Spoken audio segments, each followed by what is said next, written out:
وہ سینے کی آگ ہے جو آج تک الحمدللہ لو دے رہی ہے. اور یہ تجربہ ہے، خود میرا ذاتی تجربہ بھی ہے اور ہر مسلمان اس کا گواہ ہے کہ اللہ تبارک و تعالیٰ نے اس جماعت کے ذریعے زندگیوں میں انقلاب پیدا کیے ہیں. ایسے لوگ جو دین سے بالکل ناواقف، دین کی بالکل پرواہ نہ کرنے والے اور دنیا داری میں اور لہو و لعب میں مشغول لوگ، اللہ جل جلالہ نے اس جماعت کے کام کے ذریعے ان کو ایسا سچا پکا مسلمان بنایا کہ اب وہ خود داعی حق بنے ہوئے ہیں اور ان کے ذریعے دین کا نور دوسروں تک پہنچ رہا ہے. اللہ تبارک و تعالیٰ نے نہ جانے حضرت مولانا الیاس صاحب قدس اللہ تعالیٰ سرہ کے اخلاص کا کیا مقام تھا کہ اس اخلاص نے دنیا بھر میں اسلام کا نور پھیلایا اور پھیلا رہا ہے. اللہ تبارک و تعالیٰ اس میں مزید ترقی عطا فرمائے. مجھے حضرت مولانا محمد الیاس صاحب قدس اللہ تعالیٰ سرہ کی زیارت کا شرف تو حاصل نہیں ہوا، لیکن حضرت مولانا محمد یوسف صاحب، حضرت مولانا محمد یوسف صاحب رحمۃ اللہ علیہ، ان کے صاحبزادے، الحمدللہ ان کے بیانات، ان کے خطابات سننے اور ان کی صحبت میں رہنے کی اللہ تبارک و تعالیٰ نے توفیق بخشی، جو اللہ تبارک و تعالیٰ کا بہت بڑا میں اپنے اوپر احسان سمجھتا ہوں. جب وہ بیان فرماتے تھے، ایک دو نہیں، دسیوں بیانات ان کے الحمدللہ سننے کی توفیق ہوئی. خود ہمارے دارالعلوم کے اندر حضرت جب بھی کراچی تشریف لاتے تو دارالعلوم کے اندر تشریف لایا کرتے تھے، ان کا بیان حضرت والد صاحب رحمۃ اللہ علیہ کرایا کرتے تھے. تو جب وہ بیان فرماتے تھے تو ہم جیسے ناکارہ لوگ بھی محسوس کرتے تھے کہ ان کے سینے میں ایک بھٹی سا لگ رہی ہے، اور اس سینے کی آگ کو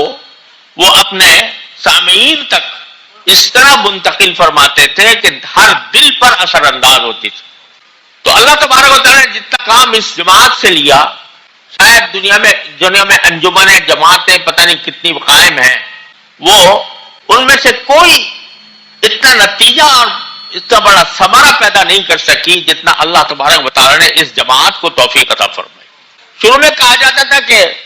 تبلیغی جماعت دینی مدارس کو اہمیت نہیں دیتی یا علماء کرام کو اہمیت نہیں دیتی، لیکن آنکھوں کا مشاہدہ ہے کہ تبلیغ جماعت کی محنتوں کے نتیجے میں اتنے دینی مدارس دنیا کے اندر پیدا ہوئے کہ جن کی کوئی انتہا نہیں ہے. لہذا بعض اوقات فضول قسم کے اعتراضات تبلیغ جماعت کے اوپر کیے جاتے ہیں جو در حقیقت ناواقفیت کا اور ناتجربہ کاری کا نتیجہ ہے، ان میں کوئی حقیقت نہیں.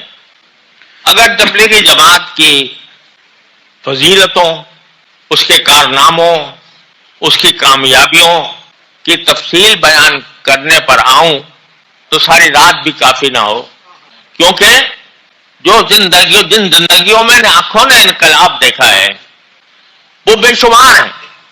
لہذا اس وقت میں میرا موضوع یہ نہیں ہے، اس لیے نہیں ہے کہ یہ سورج کو چراغ دکھانے کے مرادف ہے. اللہ تبارک و تعالیٰ نے جس طرح اس تبلیغی جماعت سے کام لیا اور لے رہے ہیں، وہ ایک اللہ تبارک و تعالیٰ کی ایسی نعمت ہے کہ اس کو بیان کرنے کی میں اس مجلس میں حاجت نہیں سمجھتا. ماشاءاللہ سب لوگ اس سے واقف ہیں. لیکن آج کی مجلس میں در حقیقت ایک اہم نقطے کی طرف آپ حضرات کی توجہ دلانا چاہتا ہوں. وہ یہ ہے کہ بسا اوقات ایک کام نہایت صحیح بنیادوں پر، صحیح طریقے سے اللہ تبارک و تعالیٰ کی رضا کے لیے اور اس کی خوشنودی کی خاطر شروع ہوتا ہے. بعض اوقات ہم لوگ مطمئن ہو کر بیٹھ جاتے ہیں کہ یہ کام ٹھیک چل رہا ہے اور اس میں جو خرابیاں پیدا ہوتی ہیں، جو فساد کے راستے پیدا ہو رہے ہوتے ہیں، ان کی طرف ہمارا دھیان نہیں جاتا. اس کے نتیجے میں وہ بہترین کام رفتہ رفتہ رفتہ رفتہ انحطاط کی طرف جاتا ہے، زوال کی طرف جاتا ہے، اور اس کے جو فائدے ہو رہے تھے ان کو فائدوں کو مٹانے کا ذریعہ بن جاتا ہے. لہذا ہمیں ہر وقت اپنے ہر کام میں اپنا محاسبہ کرتے رہنا چاہیے. میں اپنے دینی مدارس میں بھی خود اپنے بارے میں، اپنی ذات کے بارے میں، اپنے مدارس دینیہ کے بارے میں، جب کبھی مدارس میں حاضری ہوتی ہے، علماء، طلباء اور اساتذہ سے بات کرنے کا موقع ملتا ہے، تو اس میں مدارس دینیہ کے فضائل بیان کم کرتا ہوں، لیکن سنت کی تعلیم یہ ہے کہ 3 کام کرنے چاہیے. پہلا کام، اس پریشانی کو دور کرنے کے لیے جو کچھ اپنے بس میں ہے وہ کوشش کریں. صرف دعا پر اکتفا نہ کرے بلکہ کوشش کرے، یعنی اپنی عملی کوشش کرے جتنی انسان کے بس میں ہے تو اس کوشش میں کمی نہ کرے. مثلا ایک شخص بے روزگار ہے، پریشان ہے، تو اس کا پہلا کام یہ ہے کہ وہ اپنی کوشش کرے روزگار تلاش کرنے کی. صرف اگر دعا ہی کرتا رہے کہ اللہ مجھے روزگار دے دے، اور گھر میں بیٹھا ہے اور مصلی پہ بیٹھ کر دعا کرتا ہے اور کبھی کوشش نہیں کرتا کہ مجھے روزگار کہاں سے ملے گا، کوئی ملازمت، کوئی مزدوری، کوئی پیشہ اختیار کرنے کی فکر ہی نہیں ہے، گھر میں چارپائی توڑ رہا ہے اور کوئی حرکت نہیں کرتا، صرف دعا کرتا ہے کہ اللہ مجھے روزگار دے دے، تو یہ ایک مسلمان کا کام نہیں ہے. مسلمان کا کام یہ ہے کہ ہاتھ پیر ہلائے، اپنی سی کوشش کرے، روزگار کے جہاں مواقع ہیں وہاں جا کر روزگار تلاش کرے. کوئی ملازمت کر سکتا ہے اس کی درخواست دے، کوئی تھوڑے بہت پیسے ہیں اس کے ذریعے کچھ روزگار بنا سکتا ہے اس کی کوشش کرے، پھر اللہ سے دعا کرے. تو پہلا کام جو ہے وہ اپنی سی کوشش کر لینا، ہر کام میں، ہر معاملے میں. ایک شخص بیمار ہے، بیماری کے اندر پریشان ہے بیماری کی وجہ سے، تو اس کا کام یہ نہیں ہے کہ بس بیمار ہے تو بیمار پڑا رہے اور صرف دعا پر اتباع کرے، بلکہ سنت یہ ہے نبی کریم صلی اللہ علیہ وسلم کی کہ کسی علاج کی فکر کرے، اپنی سی کوشش جو بیماری کو دور کرنے کی ہو سکتی ہے وہ کرے، اور پھر دعا کرے، اللہ تعالیٰ کی طرف رجوع کرے. بھروسہ اس کوشش پر نہیں، بھروسہ اللہ تعالیٰ کے قدرت پر، اس کی رحمت پر ہے. اپنی کوشش اس لیے ہے کہ میرے اللہ نے مجھے حکم دیا ہے، میرے اللہ نے یہ کہا ہے کہ ہاتھ پاؤں باندھ کر نہ بیٹھو، کوئی کوشش کرو، کوئی قدم بڑھاؤ، اور اس قدم بڑھا کر پھر اللہ پر بھروسہ کرو، پھر اللہ سے دعا کرو. اجملوا فی الطلب وتوکلوا علیہ. اپنی سی جتنی کوشش تمہارے بس میں ہے وہ کر گزرو، اور اس کے بعد اللہ تبارک و تعالیٰ پر بھروسہ کرو، اس سے مانگو کہ یا اللہ میرے بس میں تو اتنا کام تھا کہ میں یہ ہاتھ پاؤں چلا لیتا، لیکن اس عمل کو مؤثر بنانا وہ آپ ہی کے قبضہ قدرت میں ہے، آپ کے سوا کوئی نہیں کر سکتا. اپنی سی کوشش، اللہ پر بھروسہ، اللہ تبارک و تعالیٰ سے دعا اور انابت، اس کی طرف رجوع، یا اللہ یہ کوشش کی ہے، اس کو کامیاب بنانا آپ کی قدرت میں ہے، اپنی رحمت سے اس کو کامیاب بنا دیجیے. تیسرا کام ہے رضا بالقضاء، کہ اب میں نے اپنا کام کر لیا، اب اللہ تبارک و تعالیٰ ہی کے قبضے میں ہے، اسی کی قدرت میں ہے، اسی کی حکمت میں ہے کہ جو فیصلہ وہ کرنا چاہے گا کر لے گا، ہمیں اس پر کوئی اعتراض نہیں. اس کا گواہ ہے کہ اللہ تبارک و تعالیٰ نے اس جماعت کے ذریعے زندگیوں میں انقلاب پیدا کیے ہیں. ایسے لوگ جو دین سے بالکل ناواقف، دین کی بالکل پرواہ نہ کرنے والے اور دنیا داری میں اور لہو و لعب میں مشغول لوگ، اللہ جل جلالہ نے اس جماعت کے کام کے ذریعے ان کو ایسا سچا پکا مسلمان بنایا کہ اب وہ خود داعی حق بنے ہوئے اور ان کے ذریعے دین کا نور دوسروں تک پہنچ رہا ہے۔ اللہ تبارک و تعالی نے نہ جانے حضرت مولانا الیاس صاحب قدس اللہ تعالی سرہ کے اخلاص کا کیا مقام تھا کہ اس اخلاص نے دنیا بھر میں اسلام کا نور پھیلایا اور پھیلا رہا ہے۔ اللہ تبارک و تعالیٰ اس میں مزید ترقی عطا فرمائے۔ مجھے حضرت مولانا محمد الیاس صاحب قدس اللہ تعالیٰ سرہ کی زیارت کا شرف تو حاصل نہیں ہوا، لیکن حضرت مولانا محمد یوسف صاحب، حضرت مولانا محمد یوسف صاحب رحمۃ اللہ علیہ، ان کے صاحبزادے، الحمدللہ ان کے بیانات، ان کے خطابات سننے اور ان کی صحبت میں رہنے کی اللہ تبارک و تعالیٰ نے توفیق بخشی، جو اللہ تبارک و تعالیٰ کا بہت بڑا میں اپنے اوپر احسان سمجھتا ہوں۔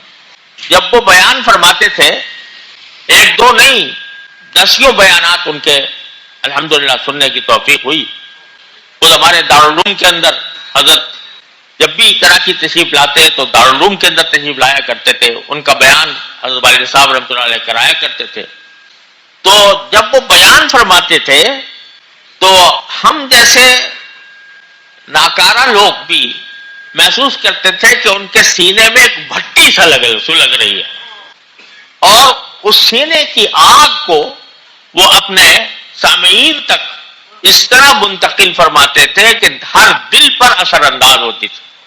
تو اللہ تبارک و تعالیٰ نے جتنا کام اس جماعت سے لیا، شاید دنیا میں انجمنیں جماعتیں پتہ نہیں کتنی قائم ہیں، وہ ان میں سے کوئی اتنا نتیجہ اور اتنا بڑا ثمرہ پیدا نہیں کر سکی جتنا اللہ تبارک و تعالیٰ نے اس جماعت کو توفیق عطا فرمائی۔ شروع میں کہا جاتا تھا کہ تبلیغی جماعت دینی مدارس کو اہمیت نہیں دیتی یا علماء کرام کو اہمیت نہیں دیتی، لیکن آنکھوں کا مشاہدہ ہے کہ تبلیغ جماعت کی محنتوں کے نتیجے میں اتنے دینی مدارس دنیا کے اندر پیدا ہوئے کہ جن کی کوئی انتہا نہیں ہے۔ لہذا بعض اوقات فضول قسم کے اعتراضات تبلیغ جماعت کے اوپر کیے جاتے ہیں جو در حقیقت ناواقفیت کا اور ناتجربہ کاری کا نتیجہ ہے، ان میں کوئی حقیقت نہیں۔ اگر تبلیغی جماعت کی فضیلتوں، اس کے کارناموں، اس کی کامیابیوں کی تفصیل بیان کرنے پر آؤں تو ساری رات بھی کافی نہ ہو، کیونکہ جن زندگیوں میں آنکھوں نے انقلاب دیکھا ہے وہ بے شمار ہیں۔ لہذا اس وقت میرا موضوع یہ نہیں ہے، اس لیے نہیں ہے کہ یہ سورج کو چراغ دکھانے کے مرادف ہے۔ اللہ تبارک و تعالیٰ نے جس طرح اس تبلیغی جماعت سے کام لیا اور لے رہے ہیں، وہ ایک اللہ تبارک و تعالیٰ کی ایسی نعمت ہے کہ اس کو بیان کرنے کی میں اس مجلس میں حاجت نہیں سمجھتا۔ ماشاءاللہ سب لوگ اس سے واقف ہیں، لیکن آج کی مجلس میں در حقیقت ایک اہم نقطے کی طرف آپ حضرات کی توجہ دلانا چاہتا ہوں۔ وہ یہ ہے کہ بسا اوقات ایک کام نہایت صحیح بنیادوں پر، صحیح طریقے سے اللہ تبارک و تعالیٰ کی رضا کے لیے اور اس کی خوشنودی کی خاطر شروع ہوتا ہے۔ بعض اوقات ہم لوگ مطمئن ہو کر بیٹھ جاتے ہیں کہ یہ کام ٹھیک چل رہا ہے، اور اس میں جو خرابیاں پیدا ہوتی ہیں، جو فساد کے راستے پیدا ہو رہے ہوتے ہیں، ان کی طرف ہمارا دھیان نہیں جاتا۔ اس کے نتیجے میں وہ بہترین کام رفتہ رفتہ انحطاط کی طرف جاتا ہے، زوال کی طرف جاتا ہے، اور اس کے جو فائدے ہو رہے تھے ان کو فائدوں کو مٹانے کا ذریعہ بن جاتا ہے. لہذا ہمیں ہر وقت اپنے ہر کام میں اپنا محاسبہ کرتے رہنا چاہیے. میں اپنے دینی مدارس میں بھی خود اپنے بارے میں، اپنی ذات کے بارے میں، اپنے مدارس دینیہ کے بارے میں، جب کبھی مدارس میں حاضری ہوتی ہے، علماء اور طلباء اور اساتذہ سے بات کرنے کا موقع ملتا ہے، تو اس میں مدارس دینیہ کے فضائل بیان کم کرتا ہوں، لیکن اس بات کی طرف توجہ زیادہ دلاتا ہوں کہ ہمارے اندر کیا ایسی خامیاں پیدا ہو رہی ہیں جو ان مدارس کے فائدے کو کم کریں یا محدود کر دیں یا ختم کر دیں. لہذا میری آج کی اس نشست کا جو اصل مقصود ہے وہ یہ ہے کہ ہم صرف فضائل بیان کر کے، یعنی جماعت کے فضائل بیان کر کے اور جماعت کے کام کے فوائد بیان کر کے ہمیں قناعت کر کے نہیں بیٹھنا چاہیے، بلکہ اپنے اندر جو اگر کوئی کمزوریاں ہیں یا کوئی ایسی چیز ہے جو رفتہ رفتہ ہمیں کسی اور طرف لے جا رہی ہے، اس کو بھی سمجھ کر اور اس کی تلافی کی کوشش کرنی چاہیے. اس نقطہ نظر سے میں آپ کی خدمت میں چند گزارشات اختصار کے ساتھ پیش کرنا چاہتا ہوں، اور اس امید کے ساتھ پیش کرنا چاہتا ہوں کہ اس کو کسی مخالفت پر محمول نہ کیا جائے، بلکہ ایک دوست، ایک محبت کرنے والے کی طرف سے کچھ باتوں کی نشاندہی کرنے کی کوشش سمجھا جائے اور اس پر ٹھنڈے دل سے غور کیا جائے، تاکہ اللہ کے بھروسے پر دعوے کے ساتھ کہتا ہوں کہ 40 دن یہ عمل کر کے دیکھ لیں، زندگی میں انقلاب آ جائے گا. اللہ تبارک و تعالیٰ کی فضل و کرم سے زندگی کہیں سے کہیں پہنچ جائے گی. ہر روز صبح کو فجر کے بعد، فجر کی نماز کے بعد چند منٹ اللہ تبارک و تعالیٰ کی بارگاہ میں حاضر ہو کر یہ دعا کر لیں کہ یا اللہ میرا دن آج شروع ہو رہا ہے اور اس دن میں میری پتہ نہیں میرا آخری دن بھی ہو سکتا ہے. آج کل کسی کا پتہ ہے کہ کب تک زندہ رہے گا، ہو سکتا ہے آخری دن ہو یا اور بھی آپ نے مزید مہلت دی ہوئی ہو، لیکن آج میں دن شروع کر رہا ہوں تو میں اس عہد کے ساتھ شروع کر رہا ہوں کہ جو کام کروں گا اے اللہ آپ کی رضا کے لیے، یہاں تک کہ کھانا بھی کھاؤں گا تو آپ کی رضا کے لیے، اگر اپنے بیوی بچوں سے اپنے گھر والوں سے بات چیت کروں گا آپ کی رضا کے لیے، اگر میں سوؤں گا تو میرا سونا بھی آپ کے لیے ہوگا، یعنی اس لیے ہوگا کہ اس سونے کے ذریعے مجھے قوت حاصل ہو اور میں قوت حاصل ہو کر آپ کی عبادت زیادہ سے زیادہ انجام دے سکوں. اس نیت کے ساتھ کروں گا ان صلاتی و نسکی و محیایا و مماتی للہ رب العالمین، اللہ کے لیے. اور یہ پہلے تو عہد کر لو اور پھر ساتھ میں دعا کر لو. دعا یہ کر لو کہ یا اللہ میں نے عہد تو کر لیا، لیکن میں اس عہد پر خود اپنی طاقت سے قائم نہیں رہ سکتا جب تک آپ کی توفیق شامل حال ہے. تو اللہ اس عہد کے ساتھ میں آپ سے دعا بھی مانگتا ہوں کہ اللہ مجھے مخلص بندوں میں شامل فرما لے، میرے ہر عمل کو اپنے رضا جوئی کے لیے کر لے، میری ساری زندگی کو اپنی رضا کامل کے مطابق بنا دے. یہ دعا کر لو صبح سویرے، اور رات کو سوتے وقت پھر سونے سے پہلے ایک مرتبہ جائزہ لے لو کہ آج میری زندگی میں اپنے دن میں کیا کیا کام کیے تھے اور وہ کیسے کیسے انجام دیے گئے.